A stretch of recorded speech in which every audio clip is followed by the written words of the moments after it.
대통령의 문자 메시지를 노출시킨 권성동 직무대행이 당 안팎에서 상당히 어려움을 상황에 처했습니다. 마침 근데 대통령을 만났습니다. 전용기까지 같이 탔습니다. 대통령은 권 원내대표를 보고 무슨 생각이 들었을까? 어떤 얘기를 건넸을까요? 도하의 보도를 보면 문자 노출 논란 이틀 만에 정조대왕암 진수식, 이지스함이죠. 윤석열 대통령과 권성동 직무대행이 만났습니다. 보도에 따르면 윤석열 대통령이 어제 권 대표에게 이렇게 얘기했다는 거예요.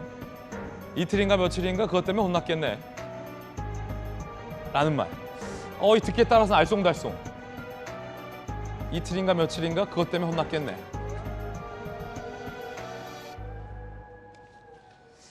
권 대표 이틀인가 며칠인가 그것 때문에 혼났겠네. 난 대통령의 이 언급. 이거 알쏭달쏭한데? 이 얘기를 들은 권 대표는 뭐라고 해석했을까요? 권성동 원내대표입니다. 대표님 오늘 기내에서 대통령과 어떤 말씀 나누셨어요? 대표님, 강기훈 행정관 잘 알고 계신가요? 조금 자꾸 신발이 뺏겨지네. 그 문자에 쓰신 강기훈이 대통령실에 근무하는 행정관 강기훈과 같은 사람인가요? 대표님, 강기훈 행정관 대통령실에 추천하셨나요? 대통령님과 어떤 얘기 나누셨는지. 대통령이 대표님께 뭐 힘을 실어줬다고 볼 수 있는 건가요? 자, 대통령과의 비공개 대화는 언론에 공개하지 않는 것을 원칙으로 한다고 여러분들께 여러 번 말씀드렸고, 강기훈은 제가 추천한 것이 아니라 대통령실에서 그 능력이나 공로를 인정해서 채용한 것으로 알고 있습니다. 박정호 의원님, 권성동 원내대표가 굉장히 과묵해졌고 대통령이 건넸다는 말이 이게 어떤 뜻일까요? 이틀인가 고생 많았겠네. 이게 굉장히 약간 좀 중의적으로 들리기도 해요. 이제 과연 그럼 대통령이 지금 그 당 내외적으로 고초를 겪고 있는 권성동 직무대행에 대해서 그러면은 이 상황을 이해해 줬나, 아니면 여전히 좀 고생했으니까 그 다음에는 그 다음 일을 좀 도모해 보자, 뭐 이렇게 하신 건가요? 해석이 분분한데요. 예. 일단 대통령실에서는 이 대화 내용 자체에 대해서는 뭐 공식적으로 확인은 안 해주고 있어요. 근데 다만 제가 해석해 볼 때는 예. 그 문자, 자, 이건 박정하 의원의 해석. 네, 문자 메시지로 인해서 권성동 대표가 잘못한 부분도 있고, 그 다음에 고초를 겪고 있는 부분도 있고, 이로 인해서 당내에 분란을 일으킨 건 맞지만 그래도 일단 고생을 많이 하고 있다. 이 상황을 어떻게든 수습하고 넘어가 보자. 뭐 비대위 체제로 간다거나 아니면 임시 전당대회로 가는 특단의 대책을 너무 도모할 생각은 하지 말고 일단은 권성동 직무대행에게 힘을 실어준 것 아닌가라고 저는 해석이 되는 대목이 좀 있어요. 자, 이 대통령의 말. 보도 때문에 고생했겠네. 이건 권성동 대표에게 힘을 실어준 거다. 라는 박정호 의원의 해석이에요. 김재섭 위원은 어떻게 해석합니까? 제 해석도 좀 비슷합니다. 그래요? 왜냐하면 이제 대통령이 그동안 이 보여왔던 모습들을 제가 이제 추측을 해보건데 예. 대통령께서 굉장히 많이 중요하게 생각하시는 것, 통치 과정에서 가장 핵심적으로 언급하신 것이 법과 원칙입니다.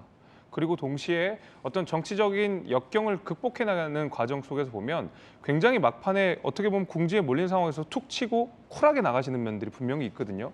이 두 가지의 모습을 제가 생각해 봤을 때 지금 당원 당규상 권성동 직무대행이 당대표의 역할을 맡고 있는 것은 당원 당규상 정해져 있는 것입니다. 그리고 의총을 통해서 얻어진 결과이기 때문에 이것은 권성동 원내대표가 앞으로도 당대표의 역할을 맡는 것이 우리 당원 당규에도 맞는 법과 원칙이다라는 점을 우리가 하나 새길 필요가 있을 것 같고, 두 번째로는 대통령께서 사실 이런 사사로운 일들에 크게 개의치 않으시면서 굉장히 쿨하게 쳐내시는 그런 모습들을 그동안 보여와셨거든요. 저는 그런 의미에서 뭐 좀 고생은 했겠지만 당신이 지금 우리 국민의힘의 당원 당규상 당 대표의 직무대행을 맡고 있는 만큼 앞으로도 열심히 더 잘해서 당내 분란들을 수습하시오라는 메시지로 저는 읽혔습니다. 저는 그래서 박정호 의원님이랑 비슷한 생각을 갖고 있습니다.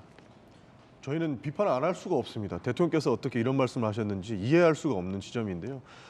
결국에 대통령께서 뭐 며칠 혼났겠네라고 동의하지 말라는 취지로 말씀을 해주셨지만 그거는 국민들 여론 신경 안 쓴다는 거랑 똑같습니다. 사실상 며칠 혼났겠네. 본인이 사실 사감을 숨기지 못해서 이 해당 일을 자초했거든요. 문자 파동이라는 것은 대통령이라는 거물이 자신의 사감을 다른 사람들한테 전달했던 거고 그 전달하는 사감을 국민 여러분들한테 걸린 거예요. 사실 들킨 지점이 있는 거죠. 근데 그것을 통해서도 나는 신경 안 쓴다. 너는 며칠 혼났겠네? 라고 아무 신경 안 쓴 듯이 쿨하게 넘어가는 모습은 이거는 국민들을 사실 우습게 하는 거라고 볼 수밖에 없는 것입니다. 그래서 지난 발언들을 보면 또 하나 확인할 수 있는 게 있습니다. 기자들의 질문을 했어요. 대통령 지지율에 대해서 어떻게 생각하시냐라는 질문에 그 지지율 별거 아닙니다라고 대답을 했던 거죠. 그러니까 대통령께서 지금까지 하셨던 말씀과 그리고 이번에 하신 말씀을 보면 국민들이 어떻게 생각하든 나는 뭐 별 상관없다라고 이야기를 하고 있습니다. 그러니까 김재섭 위원님 말씀하신 것처럼 쿨하게 보일 수도 있습니다만은 본인의 사감은 이번에 걸렸죠. 쿨한 척은 하고 있지만 이번 문자 파동을 보면 굉장히 옹졸한 모습을 보이고 있습니다. 그래서 대통령께서는 사실 너무 쿨한 척하지 마시고 국민들의 의견을 더 받아들이는 모습을 보여주는 게 국민들께는 더 그리고 대한민국에서 더 바람직한 일이지 않을까 저는 이렇게 비판할 수밖에 없다고 보고 있습니다. 예.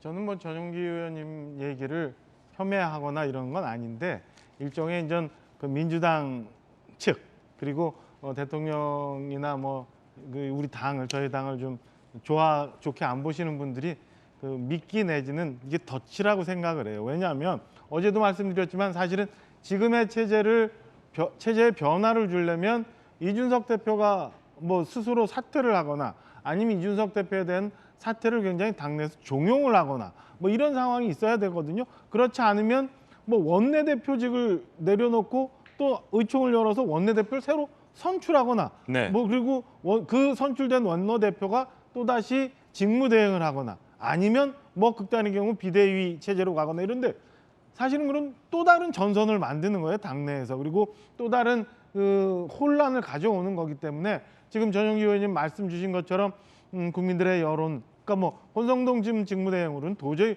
어렵다 이런 비판이나 이런 것들을 수용한다면 저는 뭐 보기에는 국민들의 뜻을 받은 것처럼 보여질 수 있지만 또 다른 분란과 또 다른 그 내전의 전선을 만드는 거다라고 보여지기 때문에 이거는 전용기 의원님 말씀하신 거는 미끼 내지는 덫이다. 그래서 여기에 빠지면 안 된다라고 예. 저는 생각을 합니다. 네, 여야 의견도 들어봤습니다.